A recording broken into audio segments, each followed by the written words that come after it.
Hello everybody, what you are about to watch is our end of season special for the world of cycling, which is our regular insight and analysis show that's on Race Pass in the GCN app. So each and every week during the road season, we have a show with something for everyone. Frankly, we've got analysis and punditry of the latest races. We've got race previews, we've got pro presenters, we've got interviews, we've even got some, frankly, random games that we play in the studio itself. Now, for this week, the World of Cycling Award Show is available in its entirety to all GCN app users for free. So make sure you head over there if you want to see more. For now, though, here's your award show.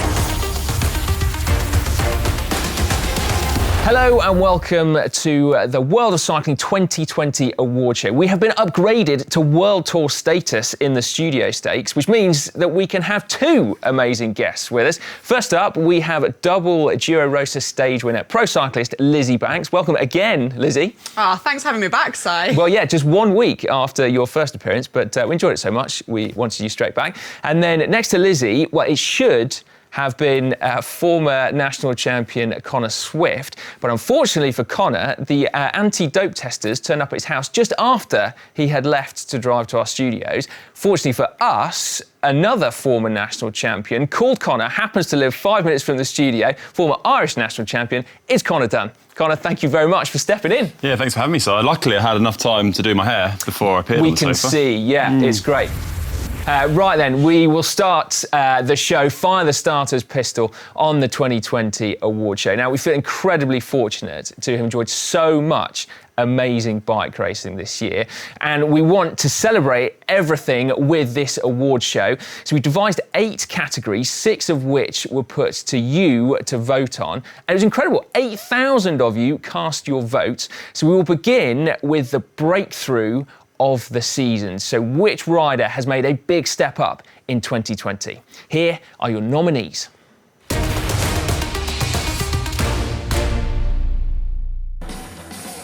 Filippo Ganna of Team Ineos enjoyed his best year yet in 2020. We always knew that the young Italian was a purring Ferrari of a bike racer, but the dominance he established against the clock was remarkable. World champion, all 3 time trials at the Giro d'Italia with seeming ease, and he took a hilly road stage too.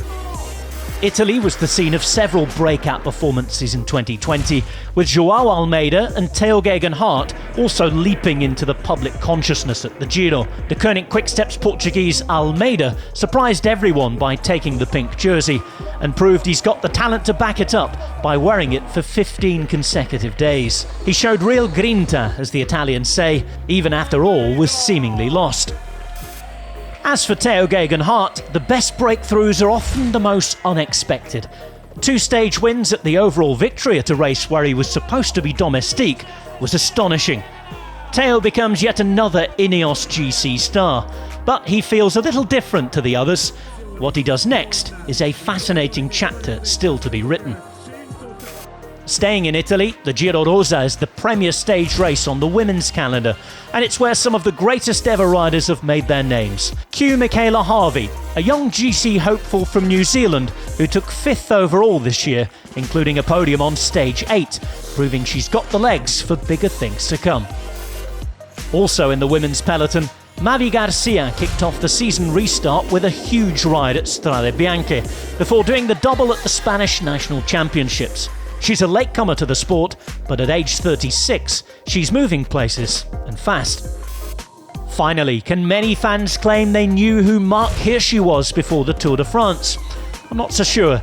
Quite simply the breakout star of the biggest race on the calendar. The young Swiss's attacking riding lighting up the race. He's no flash in the pan either. Bronze at the World Championships and silver at Liège-Bastogne-Liège immediately proved he's got the minerals, or should we say the metals.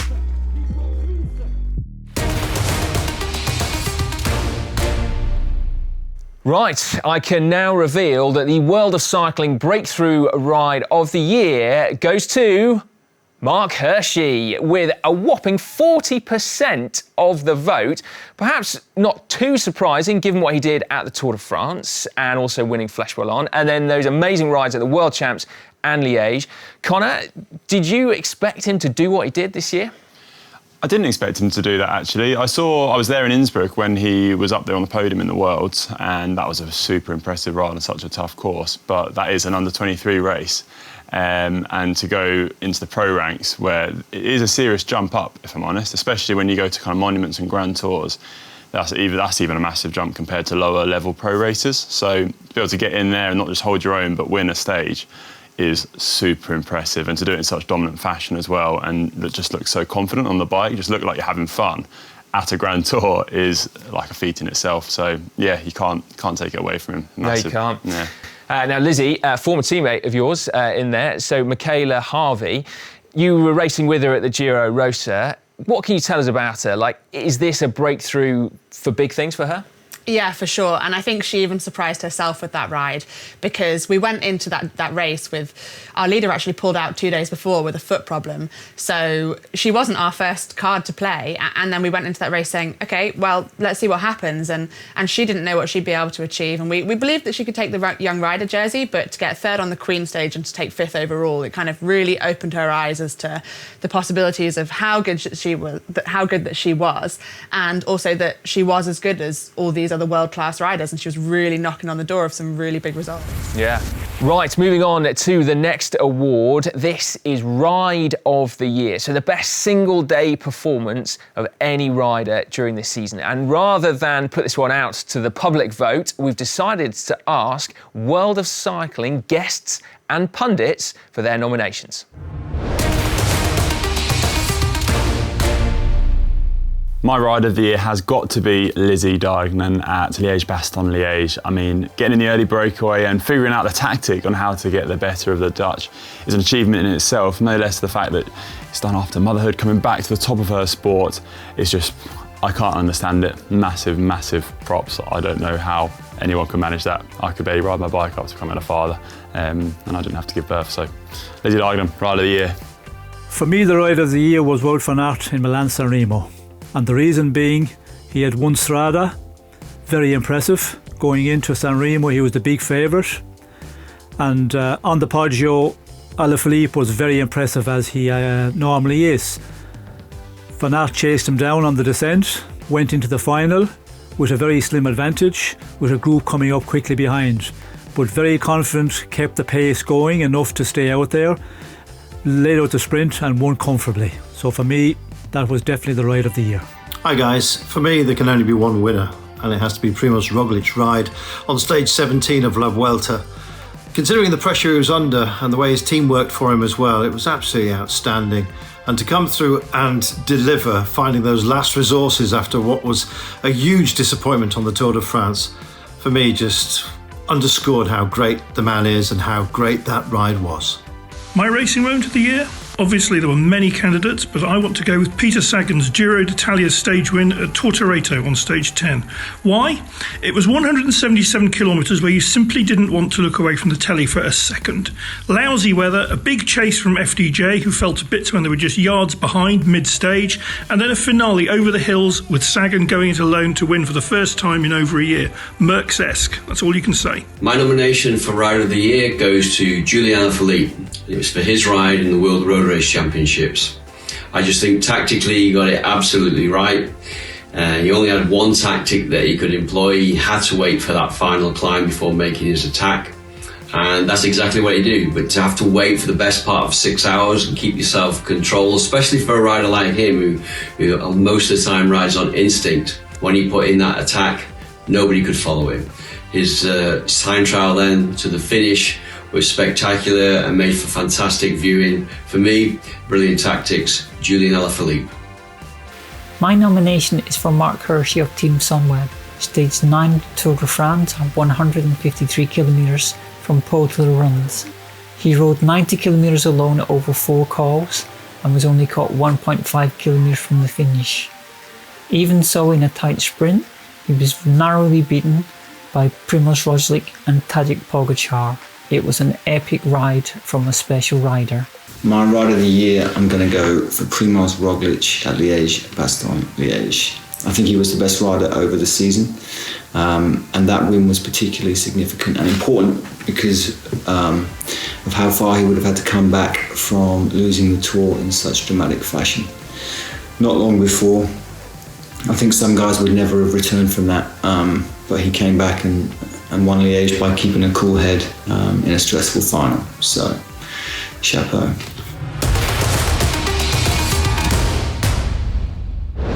Some truly remarkable performances there. Thank you very much to all of our experts, but we're kindly discounting what you think and going for who we think has to be the standout ride of the year. There can only be one choice, Tadej Pogačar for stage 20 of the Tour de France. Potentially one of the greatest time trials of all time and done on the most important stage of the biggest race of the year, at his debut, no less.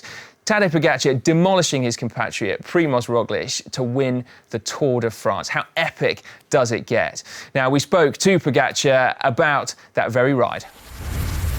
Very pleased to welcome Tadej Pogačar to the world of cycling, who has won Ride of the Year this year. And of course, it was for stage 20 of the Tour de France this year. An incredible day for you, Tadej.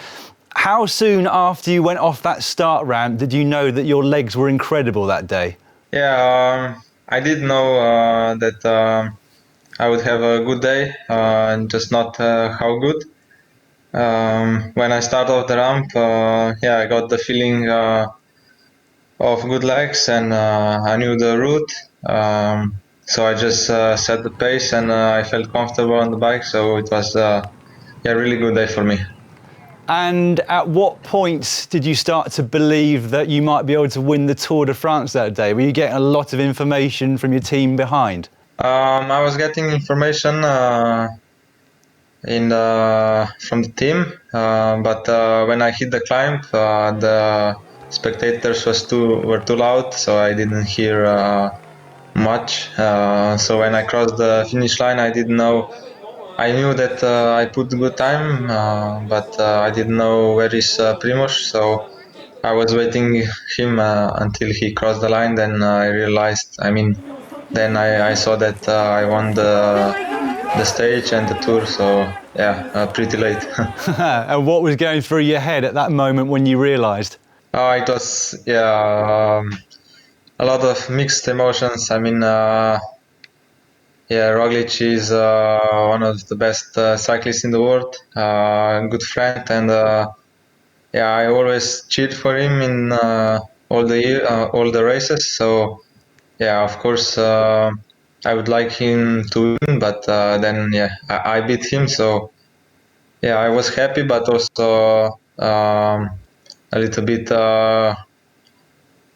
mixed feelings because. Primož didn't win, but I did. So, but it's cycling, so I was happy in the end. We look forward to seeing you racing again next year. Just before you go, we've both just witnessed Roglič winning La Vuelta a España. It came close again with Richard Carapaz going on the attack. A quick word about Roglič as a person, but also as a competitor. He's a tough cookie to crack. Yes. You don't know what he's thinking when he's on his racing. So he's really good, really hard one to beat and to race against. But I love racing against him, and off the bike and off the bike he's a good friend. He tell me some advices or anything. So he's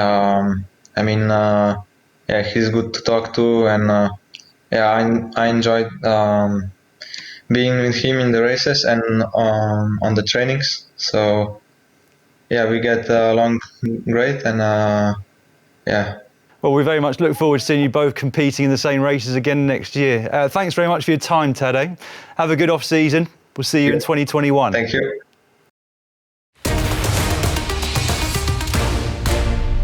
We have got one final stat attack from our resident statistician, Killian Kelly.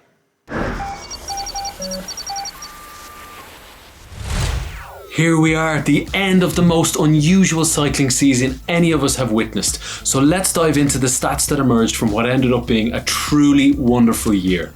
In men's cycling, the rider with the most wins was Arnaud Démare with 14, all of which came after racing restarted back in August. The team with the most wins for the 9th year in a row was De Koning Quickstep with 39. The rider who racked up the most race days was Pello Bilbao with 71. He rode the Dauphiné, Tour and Giro in quick succession. Poof. The fastest road race was stage 7 of the Giro, won by fastman Démare at an average of 51.23 km per hour. And the slowest road race was stage 4 of the Dauphiné, won by Lennard Kämna at an average of 33.25 km per hour. Although to be fair, it did include 6 categorised climbs in less than 150 km of racing. In women's cycling, the rider with the most wins was Anna van der Breggen with 8, which almost ridiculously, when you say it out loud, includes a national championship, a European championship, 2 world championships, and the Giro Rosa. Incredible. The team with the most wins was Trek Segafredo with 12. The rider with the most race days was Maika Bugard with 36. The fastest road race was the final race of the year, stage 3 of the Madrid Challenge, won by Elisa Balsamo at an average speed of 53.24 km per hour. And the slowest race was stage 2 of the Giro Rosa, won by Annemiek van Vleuten at an average of 32.09 km per hour. And most of that was on gravel though, to be fair. Across all 3 Grand Tours, the World Tour team that won the most stages was Ineos Grenadiers with 8, although 7 of those came at the Giro. 3 teams managed to win at least 1 stage each of the Giro Tour and Vuelta. They were UAE Team Emirates, EF Pro Cycling and Bora Hansgrohe, and only 3 World Tour teams didn't manage to win any. Cofidis was 1, but perhaps more surprisingly, Trek Segafredo and Mitchelton Scott also failed to win a Grand Tour stage. Although Trek did get Richie Porte on the Tour de France podium, and Mitchelton held the yellow jersey for several days with Adam Yates. But it's the first time since that team's inception in 2012 as Orica Greenedge that they have failed to win a Grand Tour stage. The rider who won the most Grand Tour stages this year was Primoz Roglic, who won 5, 1 at the Tour and 4 at the Vuelta. He's also one of only 2 riders who won stages in 2 different Grand Tours. The other is Sam Bennett, who was also successful at the Tour and the Vuelta. Although 1 stage win for Bennett at the Vuelta was probably less successful than he would have liked, and remember, he'd have had another one if not for that headbutt. We also were treated to 4 out of the 5 Monument Classics. Jumbo-Visma weren't just dominant in the Grand Tours, they placed a rider on all 4 Monument podiums this year. Wout van Aert winning Milan-San Remo and narrowly missing out on the Tour of Flanders, Roglic mugging Julian Alaphilippe to win at Liège-Bastogne-Liège, and George Bennett finishing on the podium of the Tour of Lombardy, which seems so long ago now. Only 2 teams have ever had a rider on the podium of all 5 Monument Classics in the same year. Quickstep did it in 2006 and 2017, and Leopard Trek managed it in 2011. We'll never know if Jumbo-Visma could have gotten a podium in all 5, but I certainly wouldn't have been betting against Wout van Aert if Paris-Roubaix had gone ahead as planned. On the Women's World Tour, there ended up being 9 one-day races left on the calendar after the shake-up. Despite the perceived domination of the 2 Dutch riders, Annemiek van Vleuten and Anna van der Breggen, only 1 rider won more than 1 of those races, and it wasn't either of them. It was Lizzy Deignan, who won 3, the GP Plouay, La Course and Liège-Bastogne-Liège. There were also 2 World Tour stage races in 2020, the Giro Rosa and the Madrid Challenge. Similarly, only 1 rider managed to win more than 1 stage of those. That was the indefatigable Marianne Vos, who won 3 stages of the Giro Rosa, keeping up her frankly ridiculous record of winning just about 50% of every single Giro Rosa stage she's ever ridden. Well, that's it from me for this topsy-turvy 2020 that we've had. I hope you've all enjoyed hearing from the more nerdy side of pro racing, and I hope I'll see you all again for plenty more Stat Attacks in 2021. Bye for now. Hello again. Well, I hope you enjoyed that little taste of the world of cycling. As I said at the beginning, this episode is completely free to view in its entirety over on Race Pass in the GCN app, so do make sure you check it out. And World of Cycling, again, as I said, will be back each and every week once the road racing season resumes in 2021. But there is a whole stack of racing going on Race Pass at the moment. It's not just road, it's also cyclocross, and the season is really heating up. even if, ironically, the temperature is really cooling down in Belgium. And the mud has returned. Oh, yes. Plus, speaking of returns, Wout van Aert is going to be making his return to cyclocross in just a few days. So do make sure you go check that out. You can click the link in the description and head straight there.